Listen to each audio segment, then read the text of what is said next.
Welcome back there, Coastal Vet Meteorologist Diamond Dixon here with the live look outside our woodish sky cam overlooking downtown Corpus Christi. Now, we still had some good old cloudy conditions today. We had some peaks of sunshine throughout our afternoon that still allowed us to heat up as what we were supposed to in about that low to mid-level 80s. But even further inland, we're still pretty warm in the 5 o'clock hour. We're at 81 here in Corpus Christi, 82 in Beeville, 85 in Mathis, 83 for Robstown, but further inland, 88 there for Alice and San Diego, 87 for Cotulla. Our feel-like temperatures are a little close to our temperature, maybe even a little warmer because of that humidity. Current winds coming out of the southeast and east-southeast around 15 miles per hour along the coast, but further inland a little bit less, kind of no more than 10 miles per hour.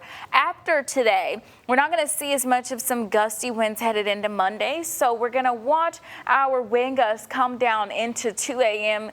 overnight, so that'll also allow us to really heat up tomorrow. The past 10 hours, we kind of started our day in the low 70s, warmed up to about the mid 80s. And we're still into the low 80s right now. We'll eventually come down a bit as we head into our nighttime hours when there's no more sun. Now, we hit a high of 83 degrees, but that's nowhere near that high back in 1989 at 102. Well, we'll hit the 90s this upcoming week, but not 100, at least for here in Corpus Christi.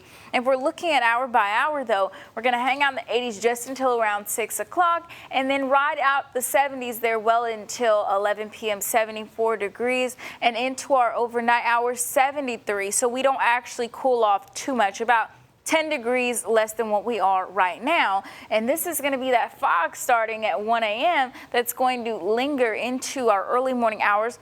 And I'll show you what that looks like here in a bit. Now, temperature-wise, 6 to 10 days out, we're actually going to be likely cooler here in southeast Texas from April 5th to April 9th. And that's going to be due to our next cold front arriving. But overall, this week alone, we're going to see forecast high temperatures above normal until Sunday, April 6th. That's when we see our next dip, and we will have that cold front kind of drop our temperatures for a few days before they go up again.